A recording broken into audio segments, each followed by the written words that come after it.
آپ آئے، ایک پیغام جو ہر دل میں اجالا کر دے، ساری دنیا کو سنانے کے لیے آپ آئے، ایک مدت سے بھٹکتے ہوئے منزل کی طرف دور تک راہ دکھانے کے لیے آپ آئے، ناخدا بن کے ابلتے ہوئے طوفانوں میں کشتیاں بار لگانے کے لیے آپ آئے۔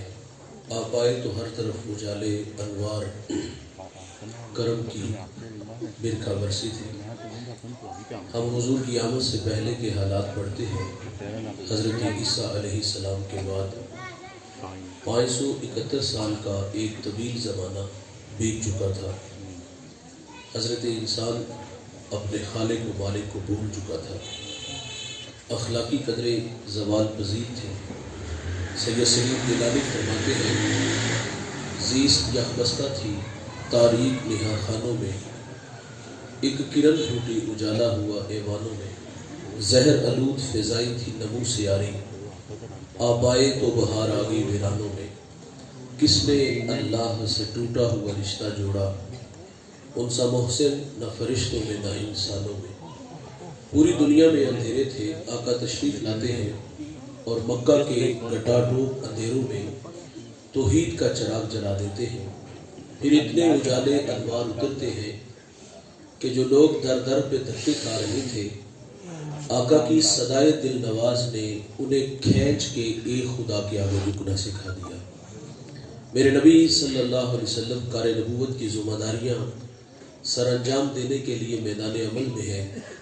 قولوا لا الہ الا اللہ تفلحوا کی صدا جزیرہ عرب میں گونج اٹھتی ہے، تو جس شخص کو سب سے پہلے ایمان نصیب ہوا، جو ایمان لانے میں سبقت اختیار کرتا ہے، بہت بڑا نام ہے۔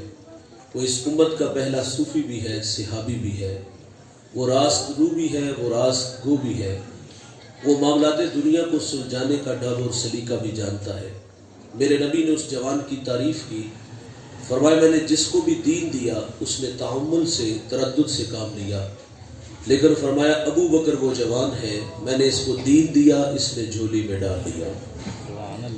حضور آتے ہیں تو بھائی جان ہر طرف اجالے انوار کرم کی برکھا برستی ہے۔ یہ میرا اور آپ کا فخر، شرف، اعزاز ہے کہ اللہ تعالیٰ نے ہمیں وہ نبی عطا کر دیا جس کے لیے نبیوں نے بھی دعائیں کی ہیں۔ حضرت ابراہیم علیہ السلام کعبے کی دیواریں کھڑی کر کے کہتے ہیں، ربنا وبعث فیہم رسولا، دیکھ اللہ تیرا بابرکت گھر تعمیر ہو گیا، اب تو اس پیارے رسول کو بھیج دے۔ یار ایک شخص روزانہ مکان کی چھت پہ کھڑا ہوتا ہے اور اداس نگاہوں سے ان راہوں کو دیکھتا ہے جن راہوں سے سونے محمد نے گزرنا تھا۔ بڑا بے چین رہتا تھا، بڑا مضطرب رہتا تھا، اور زبان حال سے کہا کرتا تھا کہ کیریاں میں کیریاں، درد و غم دی کیریاں، اڈیاں چک چک راواں ویکھاں تیریاں۔ یہ بحیرہ راہب ہے جو روزانہ حضور کی راہوں میں آ کے کھڑا ہو جاتا تھا، یہ بھی اداس کھڑا ہے۔ میرے نبی کی آمد سے 1000 سال قبل یمن سے طب اول علماء کی جماعت لے کے نکلتا ہے۔ راستے میں یثرب آیا تو علماء نے بتایا کہ یہ جا آخر زمان محمد صلی اللہ علیہ وسلم کی ہجرت کی جا ہے، اور ساتھ انہوں نے معذرت کر لی کہ اب ہم یہاں سے آگے نہیں جائیں گے، ہماری آخری ہچکیاں بھی اسی سرزمین پہ ٹوٹ جائیں گی۔ اس نے پھر وہاں علماء کے لیے 300 گھر بنائے، اور ایک گھر اس نے میرے رسول کے نام کا بنایا۔ بھائی جان جو گھر حضور کے نام کا بنا، عقیدت سے بنا، بڑے چاؤ سے بنا، اس جماعت میں بڑے عالم شامل تھے، وہ گھر ان کے سپرد کیا۔ پھر حضور کے نام ایک خط لکھا، خط کی تحریر بڑی میٹھی ہے، میں طب اول آپ پر ایمان لاتا ہوں، آپ پر اترنے والی کتاب کی تصدیق کرتا ہوں، حضور میں آپ کا سب سے پہلا امتی ہوں، اور مجھے بروز حشر اپنے غلاموں میں شمار فرمائیے گا۔ خط لکھا شامون کو دیا، احساس ذمہ داریاں کھینچ کے طبا کو یمن لے جاتی ہیں۔ گزرتے اتنا کہہ دیا کہ میرے پہ ایک مہربانی کرنا کہ اگر حضور میری زندگی میں تشریف لے آئیں تو مجھے ان کے آنے کی خبر دینا، اور اگر وہ میری زندگی میں تشریف نہ لا سکے تو یہ خط سنبھال لو، اس کو آگے نسلوں میں منتقل کر دینا۔ طبا چلا گیا، اس شاہ کی بستی حضور کی راہوں میں ڈیرے جما کے بیٹھ جاتی ہے۔ طبا روزانہ وہ راہیں تکتا جن راہوں سے وہ راہ تکتا کہ کہیں سے کوئی سندیسہ ہوا کا، کوئی جھونکا میرے نام پیغام محبت لے آئے، اور میں خود کو کھینچ کے درے حبیب تک لے چلوں۔ پھر طبا کو ہجر رسول میں، یاد رسول پہ میں تڑپ تڑپ کے جان دے دیتا ہے۔ اس شاہ کی بستی حضور کی راہوں میں پلکیں بچھائے بیٹھی ہے۔ 1000 سال کا پھر طویل زمانہ بیت جاتا ہے۔ آقا دنیا میں جلوہ فراز ہوتے ہیں۔ 53 سال مکہ میں گزارے۔ اللہ کا حکم آیا کہ اب مدینے والے آپ کی راہیں تک رہے ہیں، آپ مدینہ تشریف لے آئیے۔ حضور مدینہ آتے ہیں، طلع البدر علینا کی صدائیں مدینہ میں گونج اٹھتی ہیں۔ وہ خط جو 1000 سال پہلے حضور کے نام طبا نے لکھا تھا، جانتے ہیں وہ کس شخصیت تک پہنچا؟ مدینے کا بڑا معتبر صحابی ہے، ان کا نام لینا تو لہجہ میٹھا ہو جاتا ہے۔ اس صحابی کا اعزاز ہے بھائی، انہیں حضور کی میزبانی کا شرف ملا ہے۔ رومی کہتا ہے جب حضور ان کے گھر تشریف لے جاتے ہیں تو چاہ چڑھ جاتا ہے۔ ابروز شاہ شاہاں مہمان شدست مارا، جبریل با ملائک درباں شدست مارا۔ کہتے ہیں آج شاہوں کا شاہ میرے گھر کا مہمان بنا ہے، اور نوریوں کا سردار جبریل میرے گھر کا پہرا دے رہا ہے۔ اس شخصیت کا نام حضرت ابو ایوب انصاری رضی اللہ تعالی عنہ ہے۔ یہ خط ان تک پہنچا۔ مشاورت سے یہ بات ہے بھائی کہ تقاضۂ محبت یہ ہے کہ حضور آئیں تو سب سے پہلے طبا کا خط حضور کی خدمت میں پیش کیا جائے۔ اس کے لیے ابو لیلہ کا انتخاب کیا گیا۔ حضور تشریف لے آئے، ابو لیلہ سامنے کھڑے ہیں۔ میرے نبی ابو لیلہ کو دیکھ کر کے فرماتے کیا آپ ابو لیلہ ہو؟ قال نعم، جی میں ابو لیلہ ہوں، لیکن یہ تو بتائیں کہ آپ کو کس نے بتایا؟ فرمایا جس اللہ نے مجھے نبی بنایا۔ اور میرے کریم آقا صلی اللہ علیہ وسلم محبت کی وہ ساری باتیں ان لوگوں کے سامنے رکھتے ہیں کہ میری راہوں میں کچھ دیوانے آئے اور طبا نے میرے نام خط لکھا۔ حضور فرماتے میرے دیوانے طبا کا خط مجھے دے دو۔ یار یہ طبا بھی حضور کی راہوں میں ہے، بحیرہ راہب بھی حضور کی راہوں میں ہے، اس شاہ کی بستی بھی حضور کی راہوں میں ہے۔ اللہ کی خلیل کی تڑپتی دعا ربنا وبعث فیہم رسولا، دیکھ اللہ تیرا بابرکت گھر تعمیر ہو گیا، اب تو اس پیارے رسول کو بھیج دے۔ میرا آپ سے سوال ہے، مجھے بتائیے گا کیا ہمیں تہجد کے وقت اٹھنا پڑا، ٹھنڈے پانی سے وضو بنانا پڑا، مصلی بچھانا پڑا، پیشانی جھکانا پڑی، منت سماجی کرنا پڑی؟ نہیں دوست، ہم سوئے تھے، بخت سولہ نکلا، ہمیں باد صبا کے جھونکوں نے پیغام دیا، مدینے سے آنے والی ٹھنڈی ہواؤں نے سندیسے دیے، آنکھ کھلی، ماحول میں تازگی خوشبو اتنی پھیلی ہوئی تھی، ہمیں ان ہواؤں نے فضاؤں نے مسکرا کے پیغام دیا کہ تمہیں مبارک ہو کہ تم محمد کے غلام بن کر آ رہے ہو۔ اس بات پہ ہم جتنا بھی فخر کریں وہ کم ہے۔ وہ نیازی کہا کرتے تھے یہ میری خوش قسمتی میں تیرا امتی، یاد ان کی نہ بھولو نیازی کبھی، وہ کہے امتی تو بھی کہہ یا نبی، میں ہوں حاضر تیری چاکری کے لیے، اور فخر کا دل میں دریچہ باز کرنا چاہیے، جن کا تو آقا ہے ان کو ناز کرنا چاہیے۔ اور میرے قبلہ فرماتے ہمیں سو ناز ہے اس پر کہ ہم تیرے ہی بندے ہیں، کوئی بھی در تیرے در کے سوا ہم نے نہیں دیکھا، حبیب دوسرا سا دوسرا ہم نے نہیں دیکھا، جو پہنچا ہو سرے عرش اولا ہم نے نہیں دیکھا۔ یہ میرا اور آپ کا شرف ہے بھائی، ہم اس نبی کے امتی بن کے آئے جس کے لیے نبیوں نے بھی دعائیں کی ہیں۔ اللہ کے لاڈلے نبی حضرت موسیٰ علیہ السلام کوہ طور پہ ہم کلام ہونے والے نبی ایک دن اللہ سے عرض کرتے ہیں اللہم انی اجد فی الالواح امتا ہم السابقون الاولون فاجعلہم امتی قال تلک امت احمد۔ مالک میں نے الواح تورات میں ایک امت کو پڑھا ہے جو آئے گی سب سے آخر پر، لیکن وہ نمبر پہلا لے جائے گی، اے اللہ وہ امت میری امت بنا دے۔ تو جواب کیا ملتا ہے؟ قال تلک امت احمد، موسیٰ وہ تو میرے پیارے احمد کی امت ہے۔ 9 سوال تھے، ایک سوال یہ بھی کہ اللہ ایسی امت کو پڑھا ہے وہ صدقہ دیں گے، کھا بھی خود جائیں گے، وَيُجَرُونَ عَلَيْهَا، اور اس کا اجر بھی خود لے جائیں گے۔ پہلی امتیں جب صدقہ کرتی تھی تو صدقے کی قبولیت کی دلیل کیا ہوتی؟ وہ صدقہ اٹھاتے، پہاڑ پہ رکھتے، آسمان سے آگ آتی اور آپ اس کو اچک کے لے جاتی، یہ صدقے کی قبولیت کی دلیل ہوتی تھی۔ اور جس کا صدقہ قبول نہ ہوتا بھائی سینے میں دل دھک دھک کرتا، قبول نہ ہوتا تو قوم میں شرمسار ہوتا۔ کتنا بد نصیب ہے کہ اس کے صدقے کو اللہ نے قبول ہی نہیں کیا۔ بھائی جان ہمارا مال حلال کا ہے یا حرام کا، ہم نے جائز طریقے سے کمایا یا ناجائز طریقے سے لوگوں کی ہڈیاں توڑی یا خون نچوڑا، جیسے بھی کمایا ہے یہ ہمیں پتا ہے، قبول وہی ہوگا جو رزق حلال ہوگا۔ حرام کا کروڑوں بھی دیں گے تو قبول ہے۔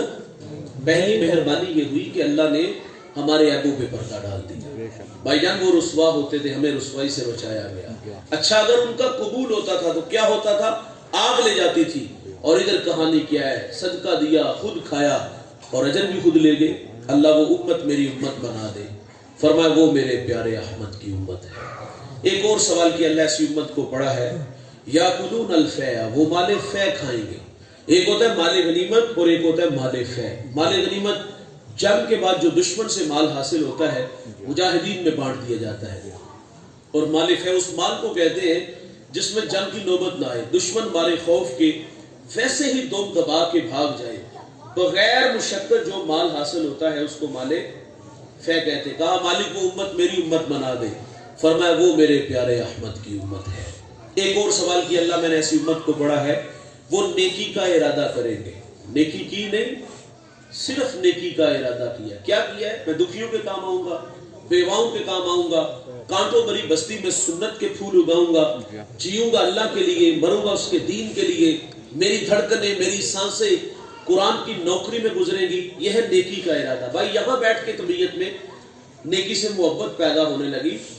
وہ نیکی سے محبت کیسے پیدا ہونے لگی؟ اللہ نے لاکھوں نہیں کروڑوں دیا ہے.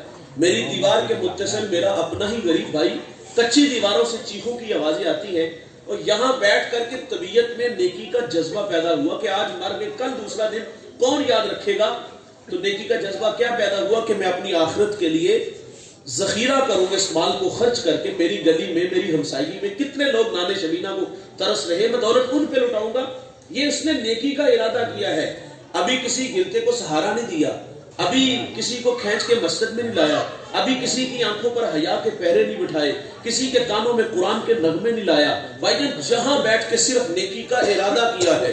آپ جانتے ہو ان جذبوں کی اللہ کے ہاں قدر کیا ہے؟ سنیے گا. ایک شخص کے نامہ اعمال میں حج لکھا ہوگا اور وہ اللہ سے عرض کرے گا یا اللہ میں نے تو حج کیے ہی کوئی نہیں. تو اللہ فرمائے گا حج نہیں کیا, لیکن یہ بتا جب حاجیوں کے قافلے چلتے تھے تیرا دل تڑپتا تھا؟ تو وہ کہے گا اللہ بڑا ہی تڑپتا تھا. فرمایا اسی تڑپ کی وجہ سے تیرے نامہ اعمال میں حج لکھ دیا گیا. ایسی امت کو پڑا ہے وہ نیکی کا ارادہ کریں گے, ارادے سے نیکی عطا ہوگی. نیکی ایک کریں گے, لکھی ایک نہیں 10 جائے گی. اللہ وہ امت میری امت بنا دے. فرمایا وہ میرے پیارے احمد کی امت ہے. ایک اور سوال کیا اللہ ایسی امت کو پڑا ہے وہ گناہ کا ارادہ کریں گے. گناہ کیا نہیں, پروگرام بنائے, رات شراب خانے میں جا کے شراب کے جام اڑائیں گے, بند کمروں میں آبرو ریزی کریں گے. منحوس خیال آ گیا میں تنکوں کے نشے من میں میری ہمسائیگی میں بسنے والے سنگے مرمر کے بنے گھروں میں رہے, میرے بچے نانے شبینہ کو ترسے اس کے گھر میں گھی کے چراغ جلے, میں قسم و پرسی کی زندگی گزاروں اور وہ عیش و عشرت میں رہے. منحوس خیال یہ آیا راہزن بنوں گا, لٹیرا بنوں گا, ہاتھ حرام کی طرف بڑھاؤں گا, لوگوں سے چھین کے کھاؤں گا. یہ اس نے گناہ کا ارادہ کیا ہے. کیا یہاں فرشتے کو حکم ہے کہ میرے بندے کے دماغ کی سکرین پر اس وقت جو گندے خیال آ رہے ہیں مجھے پسند نہیں اور اس کے نامہ اعمال میں گناہ لکھ دو؟ وہاں نیکی کا ارادہ کیا تو عطا کی گئی, یہاں گناہ کا ارادہ کیا بھائی روک لیا گیا. ہو سکتا ہے یہ جو قدم سیل میں گھر کی طرف اٹھ رہے ہیں اللہ کے گھر میں آ جائے, یہ جو ہاتھ حرام کی طرف بڑھا رہا ہے اللہ کے تھوڑے پر ہی راضی ہو جائے.